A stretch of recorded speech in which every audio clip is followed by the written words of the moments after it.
Fuck me, look at that! Sony just had their State of Play showing off Horizon 2 Forbidden West, and we're going to talk about 5 major things that were awesome about this State of Play. This was by far one of the best things that I have seen showcased from Sony in a long time. That got me hyped, that got me jacked and excited. I'm all tuned up, guys. It's kind of ridiculous. By the way, welcome to Assemble. I'm Matt. Howdy ho. Happy weekend, happy Friday, or whatever day it is to you. Thank you for watching. Hope you'll subscribe. Hope you'll stick around. Give it a thumbs up if you guys enjoy the video and you enjoy the episode talking about Horizon. This is really awesome. This is going to be one of my game of the years already. I can feel it. I can feel it all tingling down into my nether regions. Here are 5 things that we loved about this. Let me know in the comments below, by the way, what you loved about this State of Play for Horizon 2. Number 1 on the list, density of the world. I was blown away looking at the State of Play about how much just depth there is to the entire world. The draw distance to the foliage, the trees, when Aloy is just kind of traveling through and walking through into the jungle, the pure density of the world and what they are building here is absolutely astounding. It feels AAA, it feels next gen.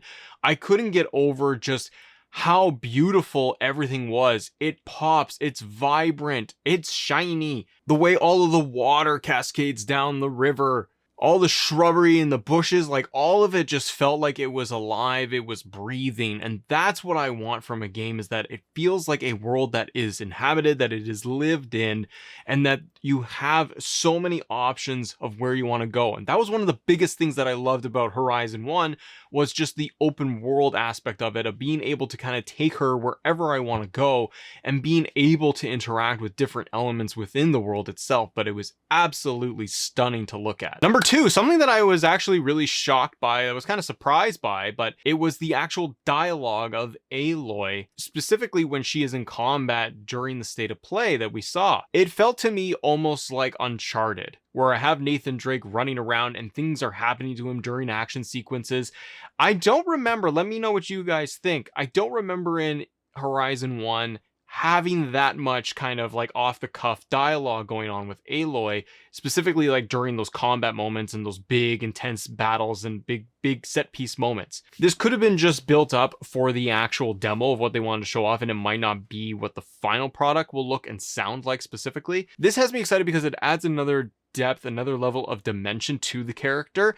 It might make her feel a little bit more lighthearted at this point, coming off of Horizon 1 and her entire story arc there. She is much more established as a leader and as a full character. I would be happy if we get much more of that kind of, again, casual dialogue peppered in there throughout the world and as you're traveling. But the dialogue and those tidbits that were dropped in along the way, that has me super excited. Number 3, underwater. This was a big thing that we heard about, that was going to be introduced, and we saw for this whole world of underwater and it all being kind of expanded. And the underwater piece of this game has me very intrigued because it expands this entire world. It adds in another dimension and another layer for Aloy, for us to be able to interact with the character, utilize different weapons underwater.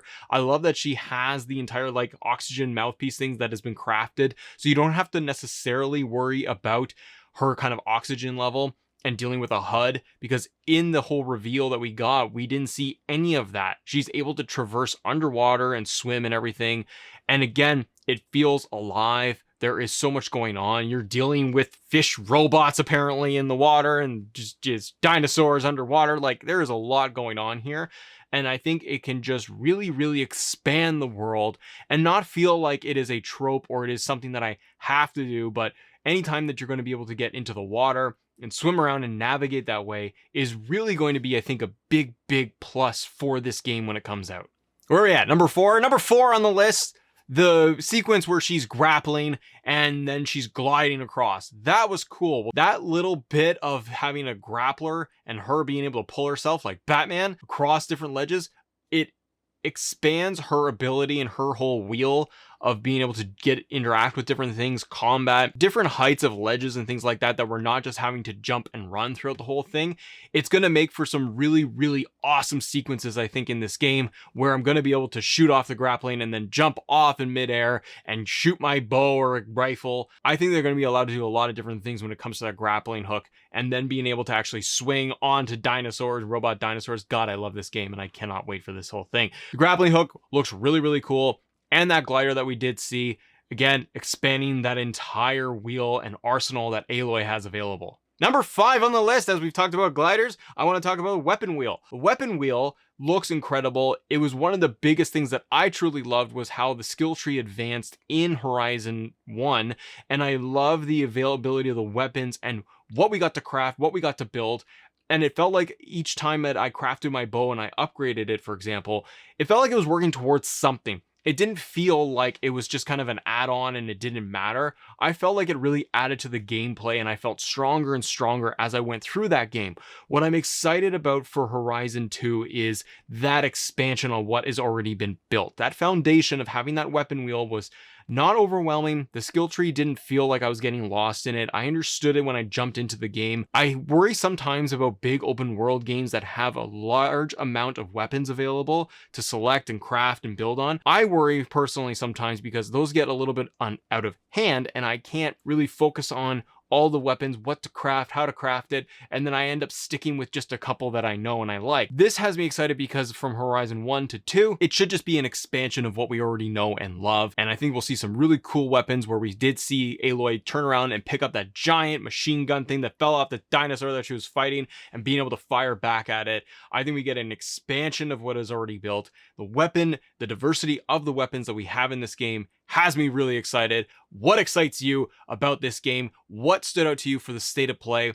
And is this a game of the year contender for you? But let me know in the comments below, what were some of the top 5 things that you took away from the state of play of Horizon 2 Forbidden West? What did you love about it? And what are you excited for? And when do you think the release date is going to be? Do you think this is going to be end of 2021? They didn't really reveal any of that.